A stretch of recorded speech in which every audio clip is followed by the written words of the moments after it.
Hola, ¿qué tal? Buenas noches, ¿cómo les va? Gracias por acompañarnos como todos los sábados en Contragolpe. En esta nueva etapa del programa vamos a sostener una serie de charlas con Rodrigo Esteves, que es columnista habitual de Perfil, analista político, periodista, y que ya nos acompañó en otro experimento que se llamaba Lift de Noticias en otros años, Alti Tempi, o no tanto, y vamos a usar como disparador, como habitualmente lo hacemos aquí, distintos episodios o bien de la actualidad rabiosa o acontecimientos históricos que nos sirvan como disparadores para tamizarlos en el día. En un minuto venimos con Rodrigo Esteves y nos podemos a discutir un poco el post 14 de noviembre y todo lo que dejó en perspectiva.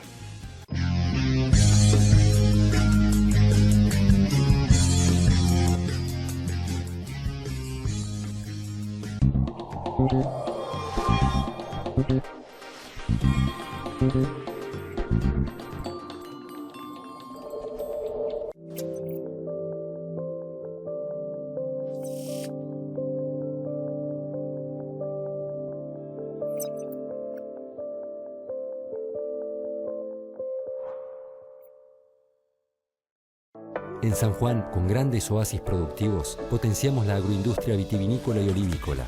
Lideramos la inversión minera y el desarrollo energético. En esta tierra hay oportunidad, una oportunidad auténtica. San Juan. Así que ya sabes. Cualquier cosa que necesites, me avisás. ¿Tenés un vecino? Tenés tu banco cerca. Ayudarnos. Lo mejor de ser vecinos. Banco Ciudad. Te quiere ver crecer.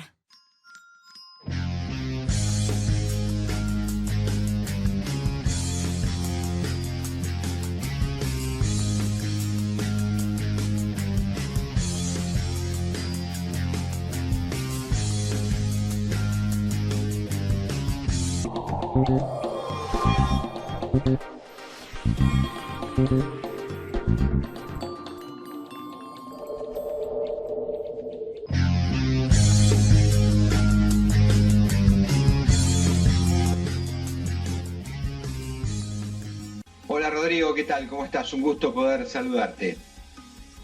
Buenas noches, Roberto. ¿Cómo estás vos? Bien, bien, muchas gracias.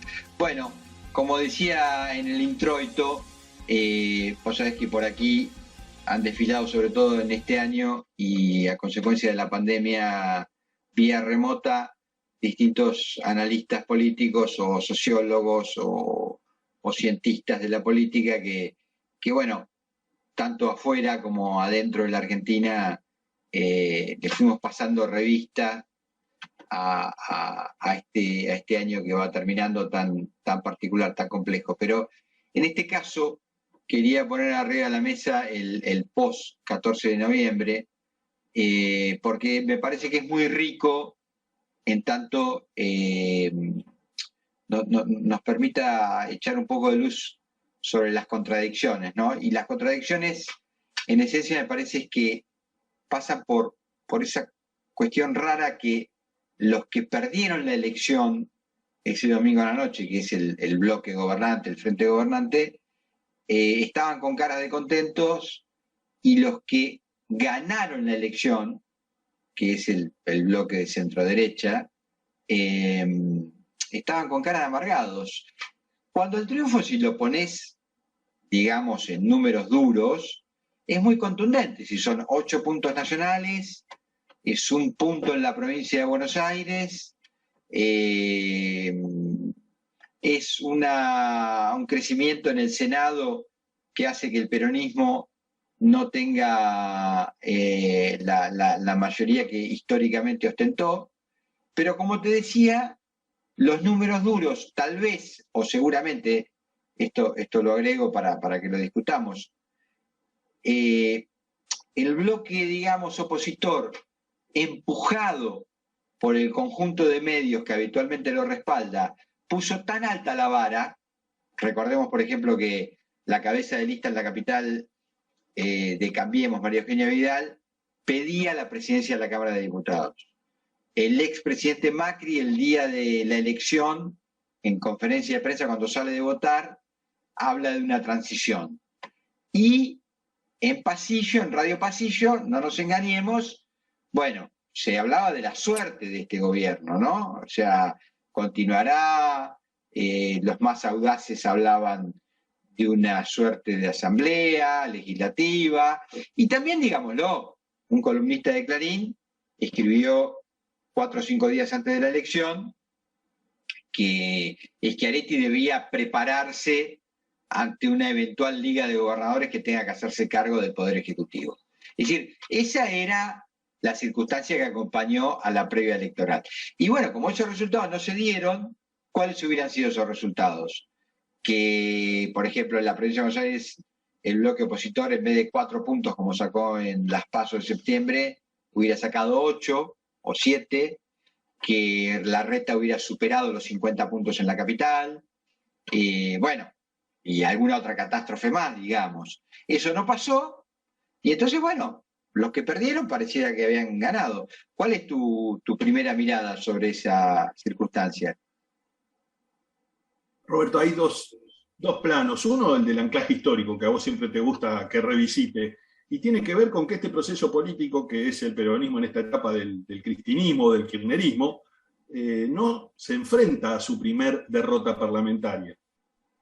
Nosotros nos tenemos que remontar a 2009, a una parlamentaria que ya nadie recuerda.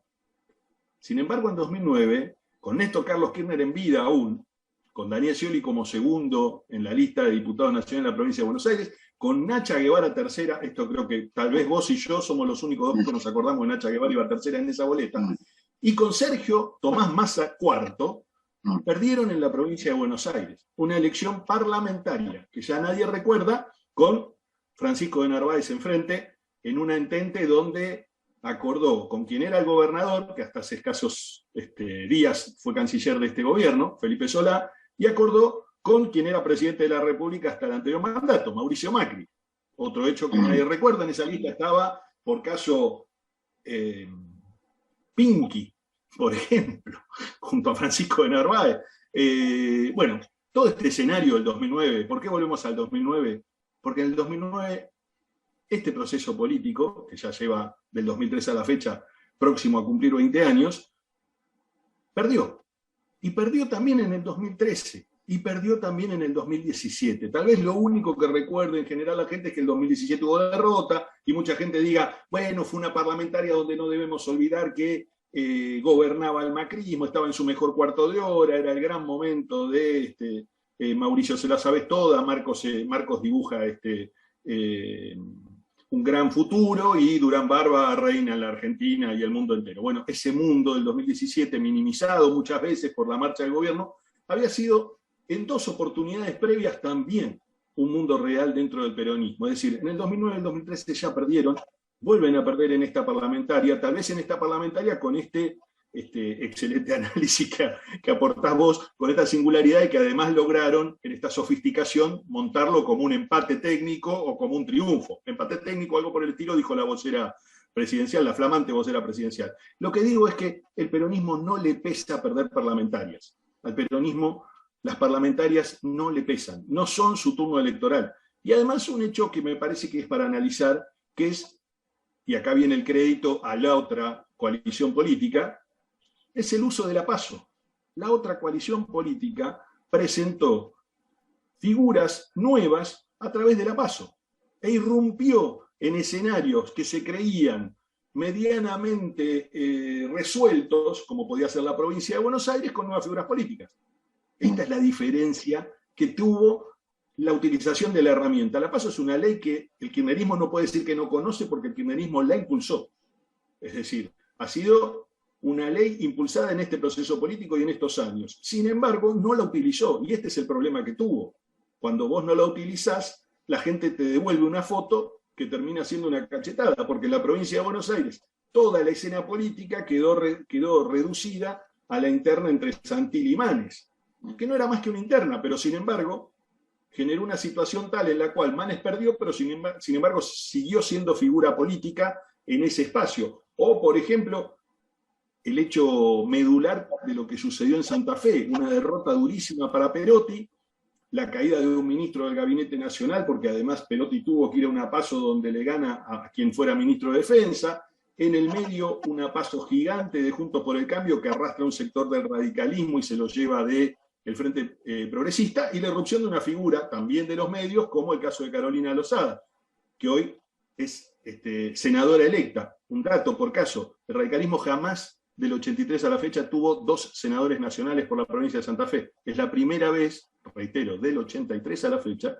que el radicalismo va a tener 2 senadores nacionales por la provincia de Santa Fe, Carolina Lozada y Dionisio Escarpín, el intendente de Avellaneda, a quien todos recuerdan porque quien lo puso en vida pública ha sido este gobierno, con el evidente paso de comedia de Vicentín. Pero bueno, en este análisis que yo coincido, me parece que hay algunos matices a los que creo que vale la pena prestarle atención por lo siguiente. Es cierto que el peronismo lleva una larga saga de elecciones legislativas perdidas.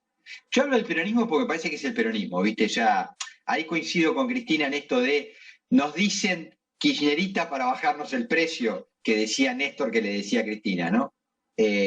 Así que yo creo que es el peronismo con los matices propios de un movimiento tan grande como el peronismo, ¿no? Pero digo, si bien es cierto que el peronismo viene en una larga saga de derrotas de elecciones de mitad de término, creo que hay que prestar atención al mapa, Rodrigo, porque si vos mirás la cantidad de votos que sumó el otro polo en Tucumán, en Formosa, en Córdoba ya sabemos que habitualmente el comportamiento del artefacto electoral denominado Cambiemos es extremadamente positivo, pero yo te voy a agregar un dato de Córdoba, que es el siguiente. Y también allí ese artefacto denominado Unión por Córdoba, gran creación en su día de José Manuel de la Sota, que le ha permitido preservar el poder desde 1998, también pierde las de mitad de término, pero saca alrededor de 30, 31 puntos. En este caso bajó 25. Quiero decirte, hay una mancha amarilla que los radicales en su día, abro nota al pie, hace muy poquito, hacen un mapa muy interesante que dice, che, no, qué mancha amarilla.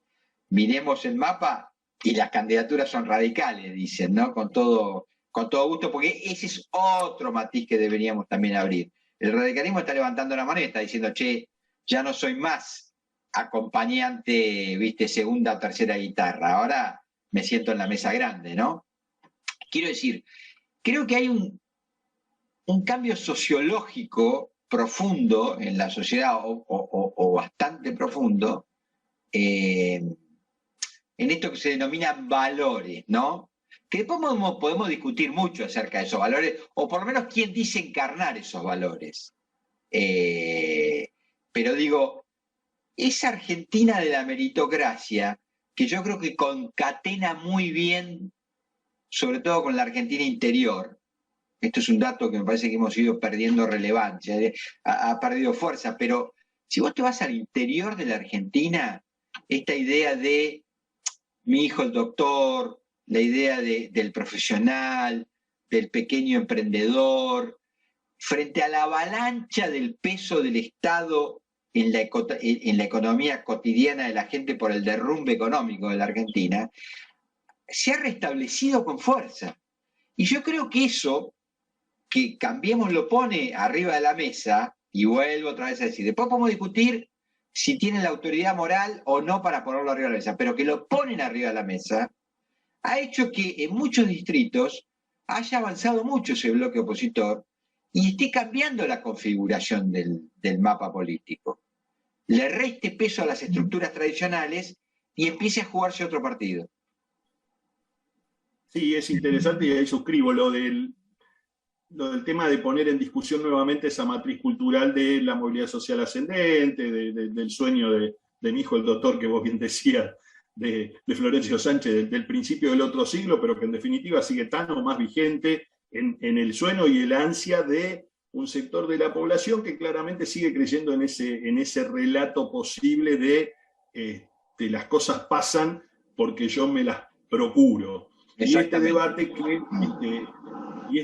que en cierta medida se plantea frente a una omnipresencia de la cosa pública que a veces se entremezcla mucho con una idea de un Estado todopoderoso que poco tiene que ver con el Estado regulador, ¿no? Hay un Estado regulador indispensable y la continuidad democrática ha generado que tengamos la presencia del Estado en ámbitos que eran impensados y que bienvenidos sean, de amplitud de derechos, muchísimas de estas imágenes que llegaron a Latinoamérica tal vez un poco demoradas de lo que veíamos en las democracias desarrolladas de Europa. Ahora, el problema es que frente a la crisis económica evidente, que es una crisis económica que no es de hoy, es una crisis económica de larga data y que hasta podemos hablar de la tragedia de los 47.000 millones de dólares de la deuda externa de lo que recibió en el 83 de la democracia. Digo, frente a esa tragedia económica, la respuesta del Estado tal vez no ha sido la correcta, y es este debate que hoy se plantea, y que lo plantea hasta el ministro de Desarrollo Social en la provincia de Buenos Aires.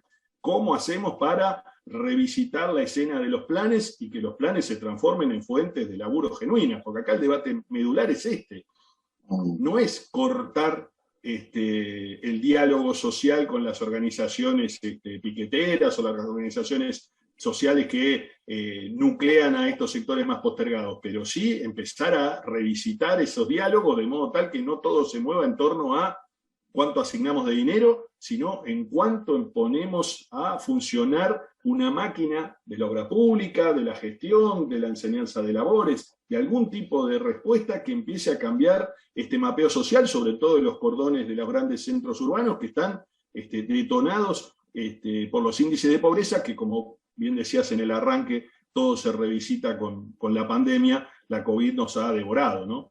Absoluto, totalmente.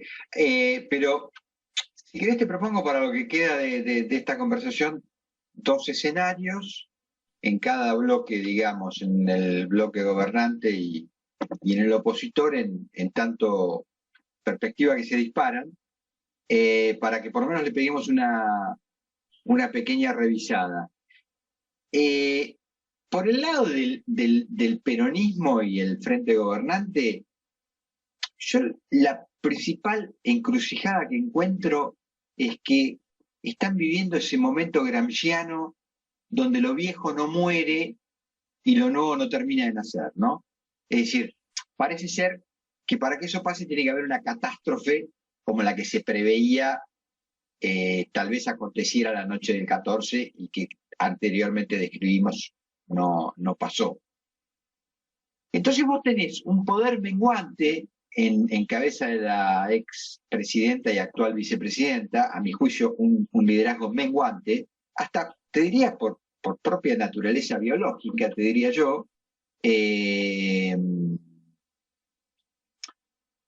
un presidente que se constituye por un dedazo de la ex presidenta y actual vice, por lo tanto con limitaciones para ejercer el liderazgo que se ejerce en un movimiento verticalista como el peronismo, y que eso abre una serie de interrogantes, y como te decía, como ese poder fuerte que ahora ya quedó muy claro viendo el mapa que está concentrado en el Gran Buenos Aires y dentro del Gran Buenos Aires en la tercera sección electoral, a mi gusto inhibe lo que sería un proceso de renovación propio, vuelvo otra vez, hasta por razones biológicas. Esto es más lento, está lleno de opacidades, y no parece ser, por ejemplo, que hoy aparezca, tal vez sí, alguien que vaya, visite a Cristina y le diga: señora vicepresidenta, le comunico que salgo a caminar la Argentina.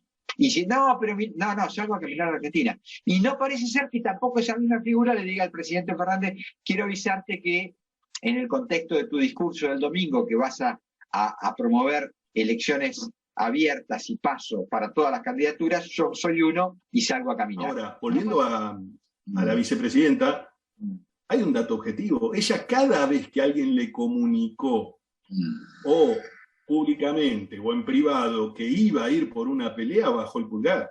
El caso más acabado es Florencio Randazzo, que esta semana, Salió el diputado. recuento definitivo, exacto, quedó como sobreviviente entre los 35 nuevos diputados de la provincia de Buenos Aires, un sobreviviente de último momento en el divisor del recuento provisional no había quedado, un dato duro, pero sin embargo en el recuento final en La Plata, efectivamente Florencio Randazzo será parte de los nuevos 250, los nuevos miembros de la Cámara de Diputados de la Nación.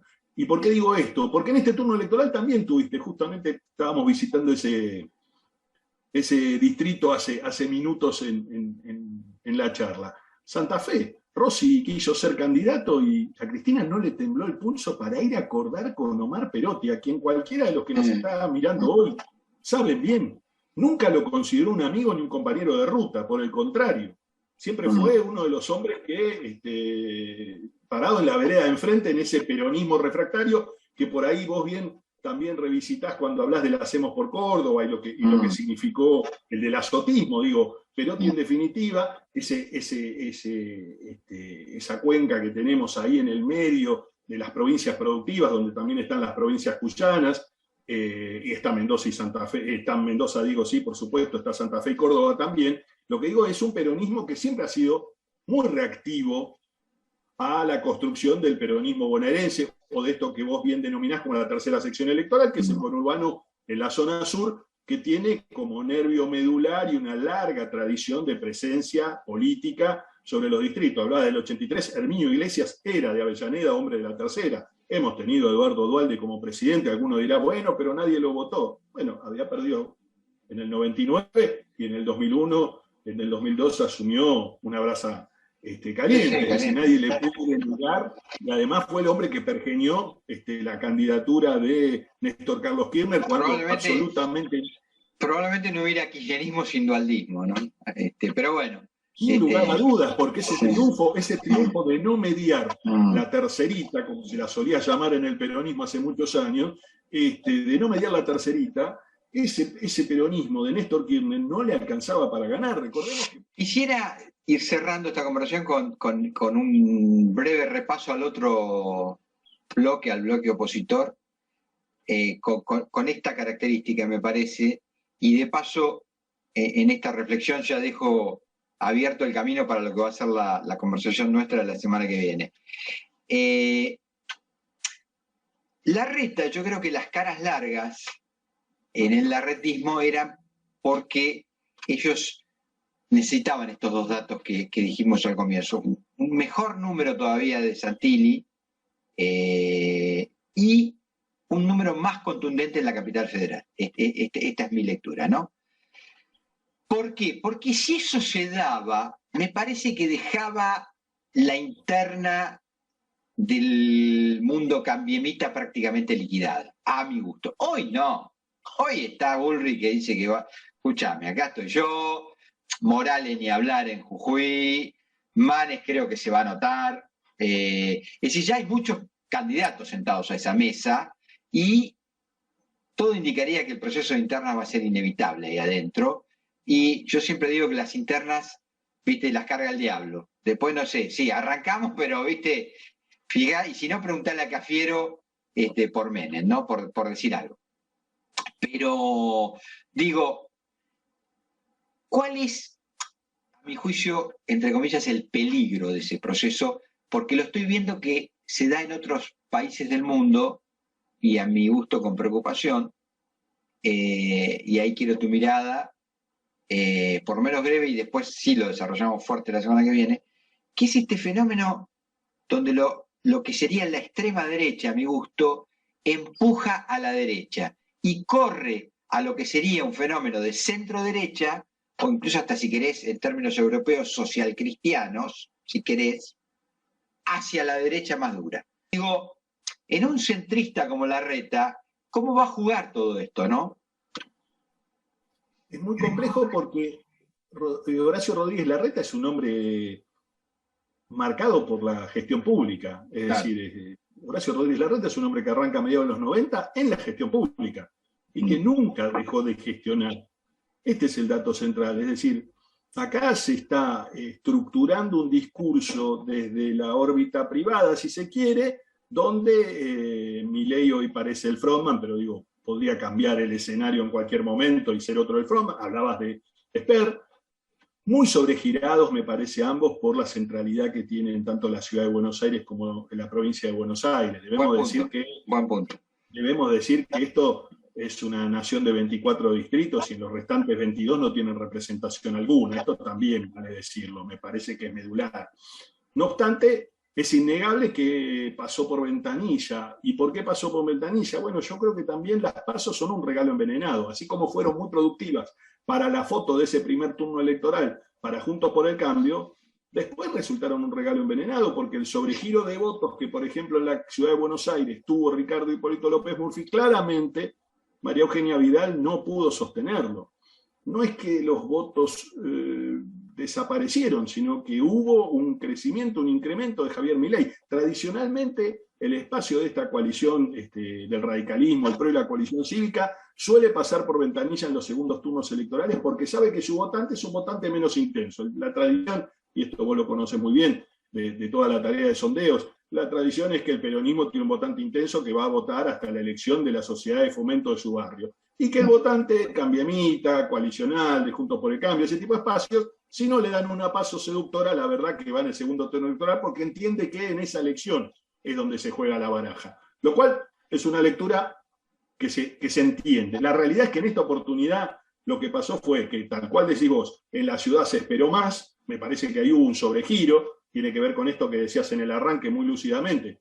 Vidal se pensó presidenta de la Cámara de Diputados. Sí. Pasaron de una cuestión tal como Mario Negri, un derrotado tupido de este turno electoral, que dijo cosas tales como estamos a siete diputados de Venezuela, al extremo de la otra punta de Vidal diciendo, bueno, denme el despacho del primer piso, que Massa vaya dejando el personal de servicio porque quiero llegar a la presidencia de la Cámara. Digo, extremos por doquier Juntos por el Cambio. Me parece que hubo una lectura ahí equivocada y ese sobregirar, que debemos decir que se licuó por una crisis de gabinete que hoy olvidamos, pero la crisis de gabinete esa de las renuncias por doquier que circularon, comieron el debate interno de Juntos por el Cambio en los días posteriores a la PASO.